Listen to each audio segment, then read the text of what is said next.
Number ওয়ার্ডের যে প্রফুল্ল আশ্রম সংলগ্ন যে অফিস ছিল, ইতিমধ্যে আমরা জানি নবদ্বীপের পৌরপিতা বিমান কৃষ্ণ সাহা, যিনি এই ওয়ার্ডেরও কাউন্সিলর ছিলেন, তিনি দুর্নীতির দায়ে পুলিশের জালে পড়েছেন এবং গ্রেপ্তার হয়েছেন।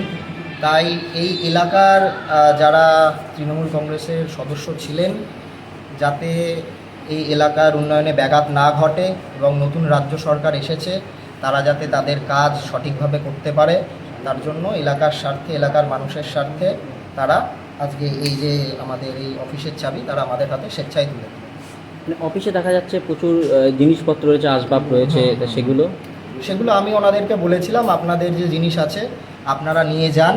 ওনারা স্বেচ্ছায় বলেছেন, আমরা আলোচনা করে দেখেছি, আমরা জিনিসপত্র কিছু নেব না, আপনারা এগুলো ব্যবহার করতে পারেন। এবং আজকে বলে না, ওনাদের পরবর্তীকালেও যদি কোনো দিন সিদ্ধান্ত পরিবর্তন হয়, ওনাদের কাছে আমার সম্পূর্ণরূপে আমাদের সম্মতি থাকবে, ওনারা ওনাদের জিনিস নিয়ে যেতে পারেন। আপনার নাম আর পরিচয়? আমার নাম অয়ন বিশ্বাস, নবদ্বীপ দক্ষিণ মণ্ডল সম্পাদক এবং 12 নম্বর ওয়ার্ডের ইনচার্জ।